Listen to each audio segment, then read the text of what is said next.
truly is one pitch at a time. I wasn't thinking about the next outing. I wasn't thinking about tomorrow. I wasn't thinking about the next inning. It was, who's at the plate right now? What do I have to do to get him out? And it took off. Mike Soroka is into the game, and this guy is phenomenal.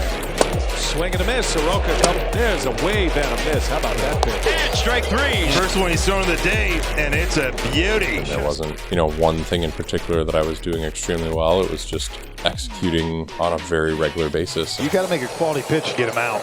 Looks like a quality pitch there. And he struck him out. Blew the fastball by him. And he got him. Swing and a miss. Swing and a miss. Change up, I think. Welcome to another episode of Conversations, and today I'm joined by a good friend of ours, a proud Apotaka supporter since 2015, current Washington Nationals pitcher Mike Soroka. Welcome to the show. Thank you for having me. I appreciate it. No, it's definitely an honor. I've known you, I guess, I don't know when we first met, but I remember you were on the junior national team, and I guess we had you had guys on the team like Andy Yerzy, Adam Hall, and all these guys that we've coached, and then I kind of met you through there, and then you've always supported our brand, Apotaka, the clothing brand, and always appreciative of that. But how have you been? I've been good. Good. Yeah, I think right when I came up with Team Canada, that's kind of when I was made aware of Apotaka and all that kind of stuff, and it was mainly Andy Yerzy and those other guys, and obviously you get to know everybody within the Canadian family pretty quickly, so it's always great to support. Let's talk about, I guess, your high school days and leading up to that junior national team, because I kind of want to build the story here where you've had highs and lows in your baseball career. Kind of talk about that, because the road to success is never a straight line linear, right? So, and you're a testament to that, and I want to kind of I guess ask you questions about that. So Calgary, Alberta, hometown, two-way athlete growing up. Can you elaborate on that? Yeah, no, I played hockey and kind of thought that hockey was going to be the way to go. My dad played hockey. He was a defenseman. And I guess fortunately for my baseball career, Mika Kiprasov was a goaltender in Calgary at the time, and every kid wanted to be a goalie in Calgary. They had so many kids wanting to be goalies, they had to cut them from community hockey, tell them they had to be players. That's how many kids wanted to be goaltenders at the time, and I stuck with it for a few years, and then honestly got to a point, I was like 12, 13, 14 years old, where goalie, at least in Canada, meant that you're just gonna go and do crease work for hours on end, and that's kind of how we were evaluated. And I spent my summers playing baseball, so typically I wouldn't do a ton of hockey related things during the summer, maybe a camp or two, and then I started kind of falling behind, and that's where I had to make the decision whether it was going to be hockey and goalie practice all summer, or actually just switching to be a player and power skate all summer, and or play baseball. I think I was very lucky in Calgary with Chris Reitsma and Jim Lawson. They ran a really good program in PBF Redbirds, and Jim made sure that everything was really, really fun.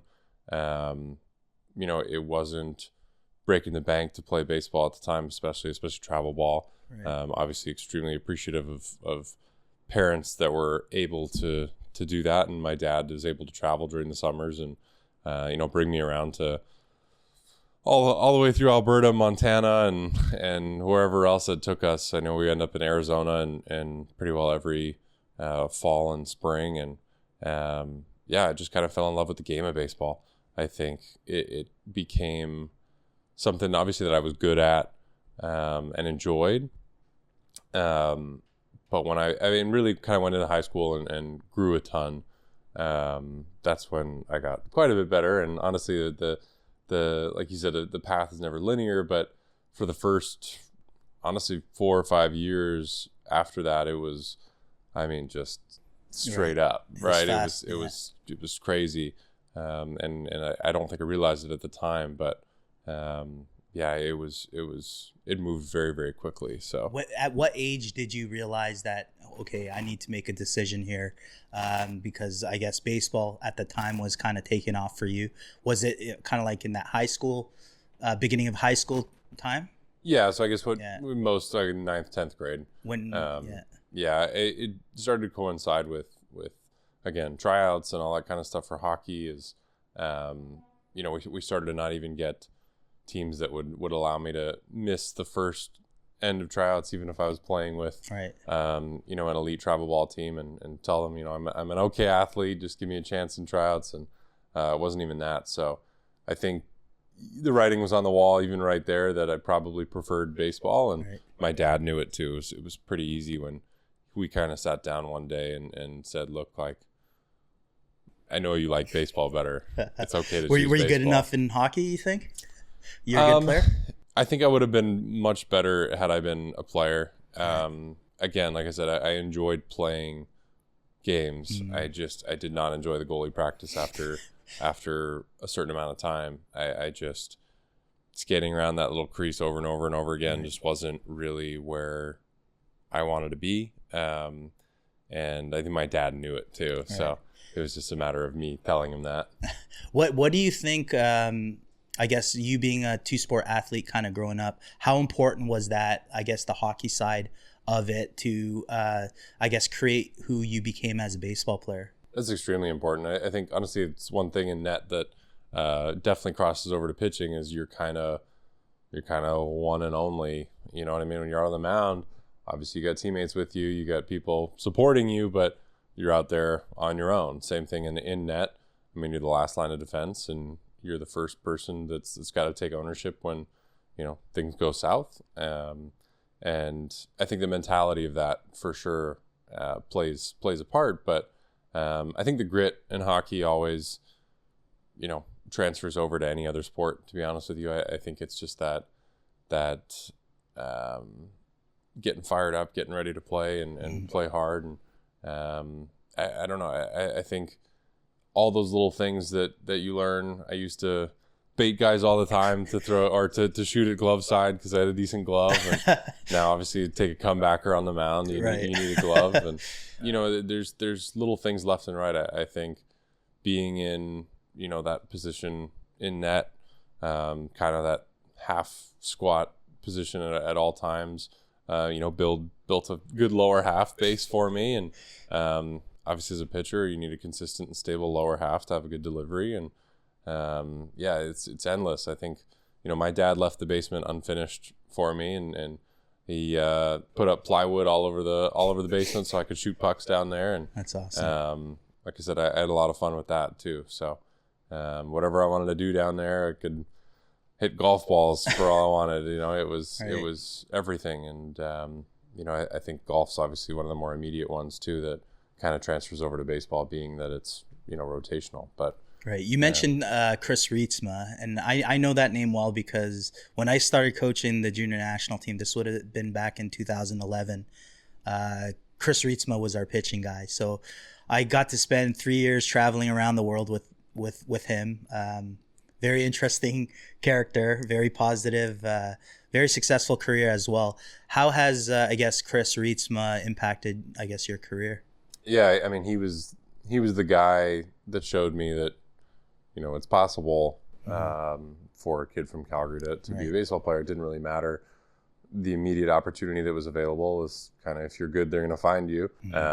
Chris put on a pitching clinic at Masters Academy in Calgary. I think it was probably about the year he was retiring in about 2008. Right.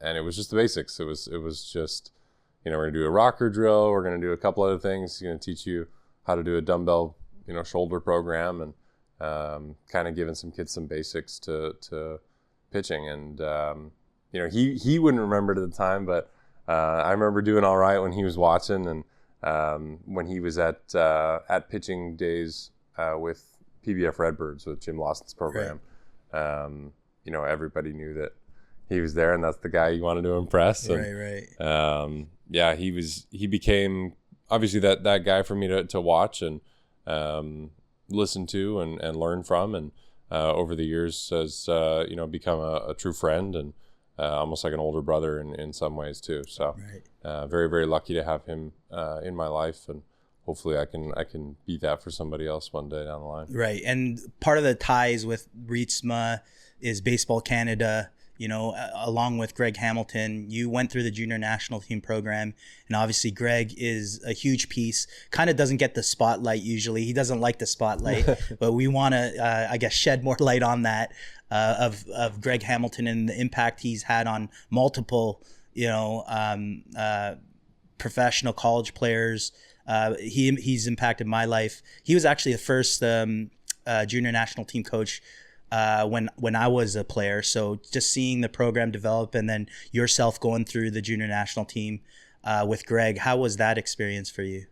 I mean, it made my career, really. I think, I wouldn't have got to fly through the minor leagues the way I did without the Canadian program. I knew quite well that that's the place you had to get to if you wanted to get to university, you wanted to go to school, you wanted to go to pro ball. That was kind of the stepping stone, and to get that opportunity as an 11th grader was really, really cool.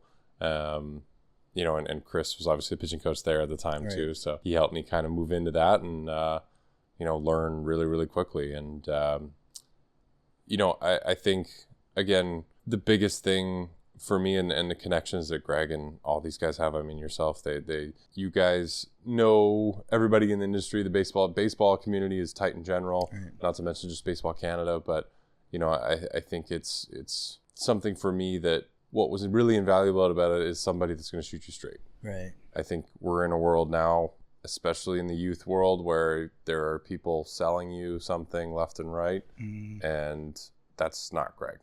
Greg's going to shoot you straight. I think there's some people that don't like that because they're being lied to in other places. Right. Chris is very similar at home. That's one thing he said he'll always do. He's going to be honest, and hearing that honesty when you're in the clubhouse and you're about to play, a JUCO or something, and you get it handed to you, even though we're a good high school team, good players, the best players in the country. And you're getting beat by, a junior college, even if it is a top junior college in the States. It's something that Greg's able to kind of show you is, listen, you guys are a lot farther than you think you are. You're not as good as you think you are. And there's a lot of work to be done. And I think one of the biggest things too is that Instructs trip. Right. Those seem like really long days for Team Canada, is because you get down there and you're BP and practice and PFPs and then lunch, and then you play a game, and those seem like really long days. And then Greg tells you, listen, these other kids over there that you just played against, they're either going to lift or they've already lifted this morning, and they've done all the things that you're going to do, plus this, that, and the next thing, and they're competing for a job at the next level. And every day too. And every day. Not 10 days. And that kind of opens your eyes, and you think, okay, you know what? If I'm ready to do this, I gotta love this. And it's again eye-opening when you play against an Instructs team that's a little bit older, but a lot more skilled. Right. You know what I mean? You get out there, and even the best kids across Canada at the time when I was playing, our hardest throwers were typically low 90s, maybe a kid that ran it up there a little bit. But every arm that you see out of that Instructs league is low, mid, upper 90s. Yeah. And then you realize there's a whole bunch of different intangibles, and Greg was everything for showing us that and showing us the little things that we need to do to make it to the next level. And again, there's not too many people that are going to do that for kids these days. Right. And that kind of prepped you, I guess, and the Atlanta Braves in 2015. They took you 26th overall in the first round. 28th. Sorry, yeah. I'm jumping the gun. I remember Josh Naylor was in that draft too, right? He was 12th overall, and then it was you.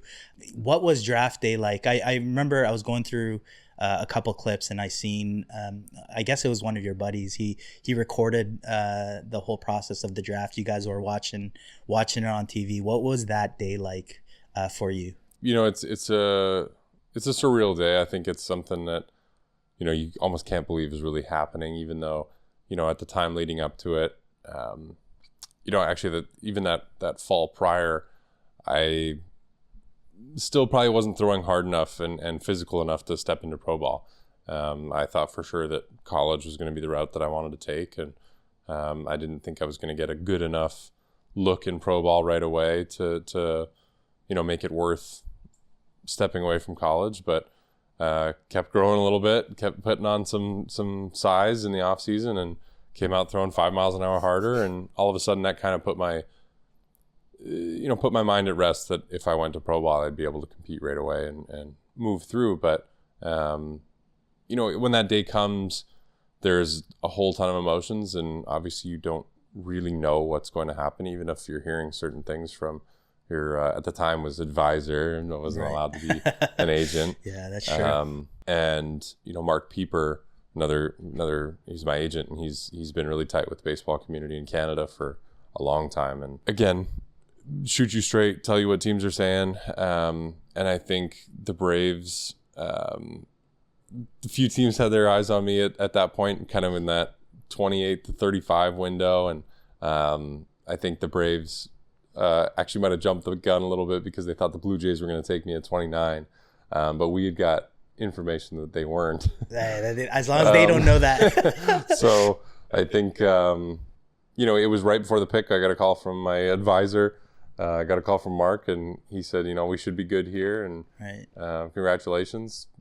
And, we invited everybody over after that all happened. But, it was a pretty unforgettable moment. Yeah, you ended up actually flying through the minors, and, you reached the major leagues in 2018. May 1st was your MLB debut. Do you remember that at all? Very, very well. Yeah, I think, I was very fortunate to join a organization like the Braves, who were ready to push young guys in the midst of a rebuild. Right. That was actually their first year that they really, truly decided that we're going to rebuild. And they kept Freddie in the big leagues, and they said, we're going to do it around him, and we're going to draft an absolute ton of pitching. So my draft, the next draft, and even the draft after that was just like nothing but high school pitchers for the most part, with the exception of probably Kyle Wright. Mm-hmm. They pushed us all the way through and kind of told us that day was coming, and you better be ready for it. And that call you never forget. Damon Berryhill was the manager in Gwinnett at the time, and gave me a call, told me to pack my bags. I'm headed to New York, and I think the first worry is that it's New York and Calgary is not the closest, right. And how am I going to get people over there? But my dad and family made sure that was handled, and they made it out there, and I'll never forget that day for sure. Yeah, you ended up going 6 innings strong, got the win. Do you remember against who? The Mets? No, who was starting against you? Yeah, it's Syndergaard. Because it's actually probably a question for the trivia books. Is I actually got my first at bat before I pitched, because we batted around in the first inning. So I grounded out to first. It was I actually got a decent piece of it.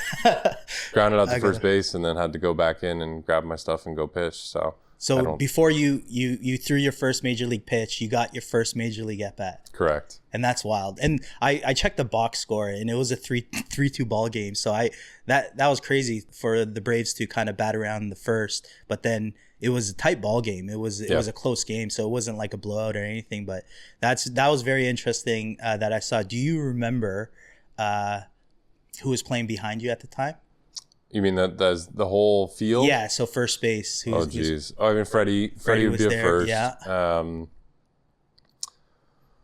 Yeah. See, this gets a little blurry. Ozzie was at second. Yeah, I mean Kurt Suzuki was catching, correct? Which is old school, because Kurt Suzuki played against me. Okay. In college, so to have him there catching you, right? He's a veteran, right? Ender Inciarte was in center field. Right. Ronald was in right field. That was Ronald's rookie year too, right? Yeah. I'm trying to think. Was Matt Joyce out there? Markakis. Markakis was out there. Markakis. So he might have been in right. Acuna might have been in left. Ender was in center field. Acuna was in left. Dansby Swanson. Short, yeah. Ryan Flaherty. That's when Ryan was at the top of the batting average leaders at that time. He was still hitting like 500 when I got called up. Right. So yeah, I should have remembered that one. So playing, I guess, with Ronald Acuna, he was one of my guys that I followed, throughout his minor league career, and such an exciting player. I know you're good buddies with him growing up through the minors and stuff, and then you guys were rookies, I guess, together. I guess officially you were the year after, but you guys still were in the 2018 Braves together. What was it like playing with someone like Ronnie? Yeah, no, I got to see him all the way from the start. We were in the GCL together right after I'd been drafted. He'd been signed the year prior, and he wasn't a big name. I mean, not even close. I think, I'm not sure what they actually signed him for, but it was like 50 grand maybe. Pretty good deal for Braves, something like 50 grand or 100 grand. And I think that was the thing between him and Ozzy is I think it was about 100 grand between the two of them. Wow, what a deal. So yeah, it's impressive that they'd kind of seen those guys and let them kind of flourish into what they were. But I'll never forget in the GCL seeing Ronald, and he was a lot, I would say smaller at the time, but he was skinnier. Obviously, he was still a kid. But you could hear his bat. You could hear the bat speed from the dugout. And a couple of us, including Austin Riley, had been called up to short season Danville, where all the college kids just got sent, and Austin came up right after I did, hit a couple homers, was hitting well, and then Acuna got called up, and I told the college guys at the time, I said, listen, Acuna might have more pop than Austin, and I got laughed at, and they're like, there's no way, and because Austin was a physical he's kid, specimen, what I mean, like he was always, he's probably the same size he is now. He's a physical dude, and I got laughed at, and then slowly he kind of started to hit some balls, and people were like, "That's different."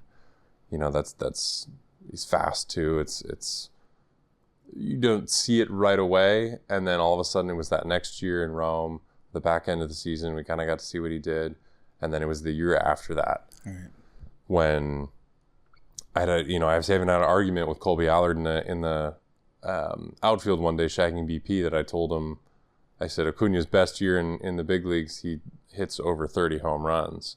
That's what I was saying. Which was a hot take at the time, right? Right, and Allard was like, no way, he's going to be like a 15 to 20 guy. He's a speed guy. And then that night, he hit a 3-1 changeup over the batter's eye in Mississippi at night, which is a graveyard. That's one of the toughest parks to take it out in the minor leagues. And I was charting, and Colby looks at me from the dugout, and he kind of just acknowledged me, and he was like, that's, again, different. That's different kind of pop. And once analytics became a thing and you realize how hard he's actually hitting the ball, and you look at, last year, I think that was that homer that he hit 121 to dead center, and he's hitting balls as hard as Judge and Stanton and guys that are literally like 5 or 6 inches and 60, 70, 80 pounds heavier than him. It's really incredible. Yeah, and people don't realize, I wouldn't say he's small, but compared to like the Aaron Judges of the world, Acuna is, not massive, right? But obviously, enormous pop, enormous speed, enormous athleticism. Yep. So just wanted to get your thought on that. But going to the following year, 2019, which you're 21 years old at the time, and you posted a 13-4 record with a 2.68 ERA. You ended up throwing 170 innings as a 21-year-old in the big leagues. Found a lot of success at the big league level. Do you remember what your mindset was going through that year, I guess, finding that success at such an early age? Yeah, I remember. Honestly, it's not something that, I feel like a lot of people know, and that's where I dealt with some shoulder tendonitis that spring that they shut me down for it was, not even 10 days. Kind of built me right back up. And I had dealt with basically that tendonitis that entire year. And so all that really meant was that getting warm sucked. Getting hot and getting ready for the game, just didn't feel good. Right. But once I got there, we were clean. And honestly, I really do think that once I'd made it back to the big leagues after my rehab outings, I came up, and it's almost like that feeling that you're paying with house money and that you're out there and you're saying, you know what, let's just get warm today. Let's get ready for pitch 1. And then you make pitch 1. And then it's pitch 2, 3, and so on. And it's so simple. And I talked about it with Chris all the time. We talk about it ad nauseum, with our pitching staff. And it truly is one pitch at a time. And, focusing on how you're throwing the ball as opposed to the result you're trying to get. Right. I feel like I just did that the best I have in my life was that season. There wasn't, one thing in particular that I was doing extremely well. It was just executing on a very regular basis. And I think that helped a lot, was just to know that I wasn't thinking about the next outing. I wasn't thinking about tomorrow. I wasn't thinking about the next inning. It was, who's at the plate right now? What do I have to do to get him out? And it took off. And obviously it was a really, really good year. And obviously the confidence aspect of it is important as well. And it's just, it took off. Yeah, you mentioned kind of being in the present moment. I think a lot of people kind of forget that, especially people with a lot of ambition. They want to get to their goals that they've kind of set apart, but they forget that it's the journey of right now that only exists. You can't really control anything but right now. How important do you think it is to be in that present moment? I know it's kind of like, obviously that you could say that, but in terms of reality of what that means to be present each pitch, what does that mean? Yeah, it's our game. I think it's harder now than it's ever been with the amount of information that's out there. Mm-hmm. Obviously, we have the pitch clock speeding things up for both hitters and pitchers. It's very hard. I think, again, especially with the information, especially for hitters that got to get in the box and they got to know tendencies and all this kind of stuff, and you can kind of get lost in that. And I don't like to know too much before I'm out there. For that reason, I feel like it's a lot easier to just compete in the moment and read a swing when I maybe don't know every, tendency and or it gets really difficult that way. And I think there's a lot of ways that you can look at hitters nowadays and look at, he hits this slider well, but if it's in this spot and it's moving this way as opposed to, the top to bottom one, this one's better to this guy in this spot. And it gets to the point where you second guess yourself on the mound, and that can't happen. And that's where we go back to being present. You got to know what you do best and what's working that day and what's, going to get the guy out at that time. There's no guarantees either. And that's why looking at that information, I might throw this guy a breaking ball that he's not supposed to hit and runs into it anyways. Right. And then you're out there sitting on the mound and you're thinking, well, that wasn't supposed to happen. And then you can't let go of the past to stay in the present. Right. So it's a difficult thing to do, easy and talking about it. But I think the other thing that's difficult that I didn't really truly understand was expectations. And I got a sense of that in 2020 before I'd gotten hurt, was that there's expectations that you maintain the level of performance that you were at, and all of a sudden you're pitching to a result.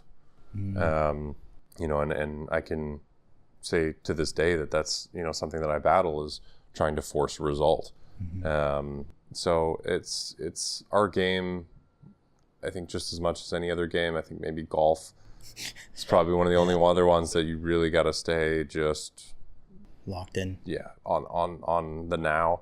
Mm-hmm. I think it's a lot easier in a sport like hockey to do that, because there's a little more emotions, things are flying. It's just a faster game, and it's easier not to think too much, if that makes sense. Yeah, let's talk about, I guess, the 2020 season. I know it started off great with you being named the opening day starter, which is massive, especially at your age at that time. And then obviously it didn't pan out. You ended up getting injured on your third start, I believe. Do you think, and not to harp on kind of like the injury side, I'm just trying to kind of paint context to it. But do you think, because I believe that was the COVID year, right? Like where everything started late. Yep. Did that affect? Because normally you'd be in spring training in March through April, and then the season starts in April, and then you kind of build. But now we're talking the season started in August, and then your third start in, you end up tearing that Achilles. Maybe. I mean, I can't say that it did or didn't, but I'd actually been dealing with some, Achilles issues for a couple of years prior to it actually rupturing, and kind of just caught me in the right spot. And honestly, most doctors and everybody in the industry would tell you that you're no more likely to tear it just with some tendonitis. It was just a matter of dropping my foot back and letting that heel drop a little too far before I pushed off. And obviously that's hard to let go of and know that, maybe there was things I could have done, but I think at least that one, it happened. And then again, just made a lot of, I wouldn't say mistakes, some things I wish I knew differently, going through a rehab and things like that. And that's why we always talk about the things that you learn in rehab kind of help you hopefully extend a career if you do it properly, but it makes it very difficult. And I think that season obviously was difficult, but it was an easy way to kind of write it off and kind of move past it. Right. It was obviously the re-tear in 21 that was really, really difficult to swallow. So for those that don't have context, that you ended up re-injuring your Achilles in 2021, and then you ended up not pitching for 3 years actually. So two full seasons out. What was your mindset, I guess, at that point?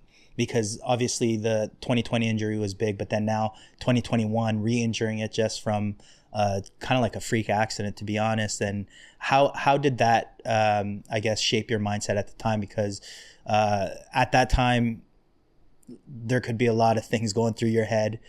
You're not fully mature yet, obviously, as an adult. This is the first time you've really experienced this type of injury. Do you recall kind of where your mindset was at during that time? Yeah, I mean, right when it happened, I didn't know if, you're ever going to be the same athlete again. I think looking to somebody who had done it twice was Jake Berger. He had just recently done it twice, right. And come back from it. And Anthopoulos was actually one of the first ones to tell me that, if not the first, on the phone after he'd found out that it happened, was, look, Jake Berger did it.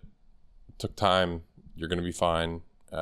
He's always believed in me. So hearing that right out of the gate helped a ton. There was obviously a lot of things that I did differently, and worked with the staff in Green Bay under my surgeon, Dr. Bob Anderson, and, the two PTs that basically ran my rehab, Carrie Stella and this is coming Nick. Okay, his last name's. This is bad. He's gonna. I gotta text him after this to tell him I blew it. I think, they did such good work on, keeping me in line and keeping me understanding that, today matters. Tomorrow we'll deal with when we get there. You're gonna do this today, and this is your program. Let's go. Let's put our head down and get to work. So I think the monotony of it, I got decent at least, and moved through. And at least the 2022 season, for the most part, I was throwing and right. on the mound most of the year. It was just a matter of kind of coming back and running and being an athlete. And honestly, wasn't until probably a year or two after that even that I felt like I was truly confident in everything. And that was the hardest part, was that the first time through, everybody tells you that everything's fine. You gotta trust it, and that's the hardest thing. And then you keep trying to trust it, and it hurts, and then poof, it happens again. Right. Trusting it the second time around is still difficult. Right. I mean, doing the little things and sprint work before I even start to throw gives me the confidence that we're good.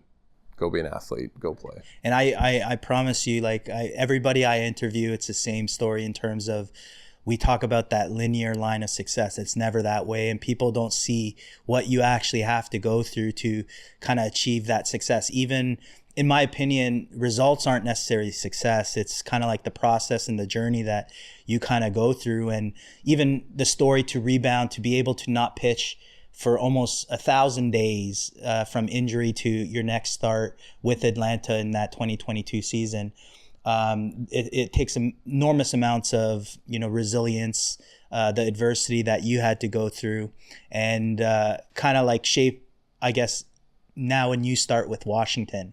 That's the way I see it. It's like that journey that you went through, you kind of had to go through, I would say. Obviously, it's not the ideal journey, but if you look at it from an outside-in perspective on your career, it's the journey to kind of get to you where you are now. It's obviously not controllable under your circumstances, but now there's a new opportunity with you with Washington. Mm-hmm. What's your mindset now that you've been through what you've been through? Kind of building that confidence again, having a fresh new start with Washington. Obviously, Washington thinks very highly of you as well. What's your mindset kind of going into that 2025 season now? Yeah, I think it's kind of going back to playing with house money. Mm-hmm. Honestly, it kind of lets you go out and play the game the way it's meant to be played. And I'm very lucky that, I got a chance to kind of work things out last year. And kind of prove to some teams that there was something left in there, and the things that I've been working on for the last 3 years, with the biomechanics guy, basically kind of starting to come out and finally make sense to me mechanically, and get dialed back in that way. So I think, the resilience, like we talk about, is something that you kind of got to make a decision and understand that if you're going to do it, you got to put your head down and get to work. And there's going to be people that think that you can't. But for me, it was always about doing it for the people that thought I could.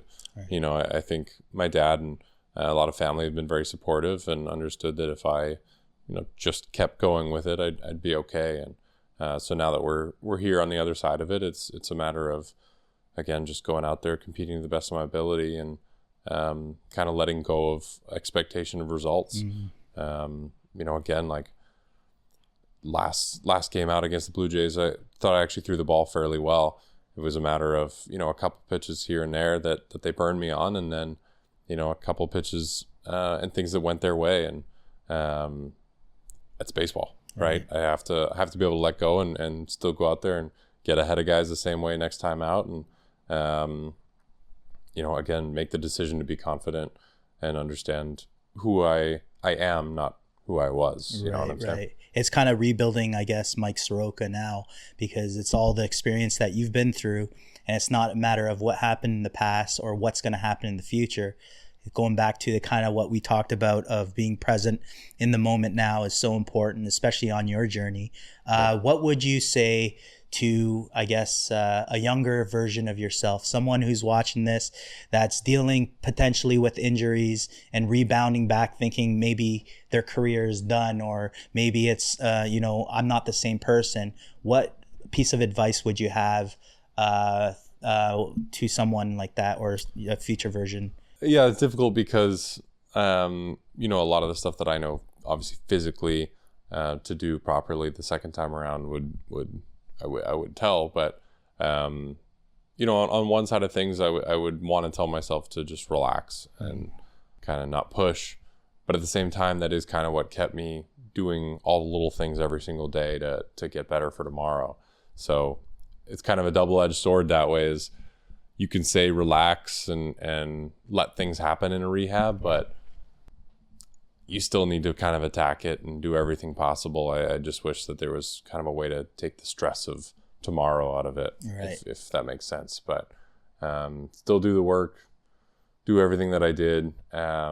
Just know that it's going to be okay one day. And, had enough people that were able to kind of show me that and tell me that things were going to be okay. And, you just keep playing this game and to the best of your abilities, and things will happen. So, I think just knowing that on the back end obviously helps a lot. Right. No, for sure. No, I appreciate you taking the time. I know sometimes it's not easy talking about kind of like, I guess I wouldn't even call it the failures, because it's part of life that you have to go through, not only baseball, and it's the resilience that like I'm trying to share with our audience, saying, hey, it's not always, perfect. The road is always an up and down, and it's a matter of the resilience from a mindset perspective and how you view things. Because I know a lot of people that end up leaving the game because they have this bitterness towards them because maybe they dealt with injuries, or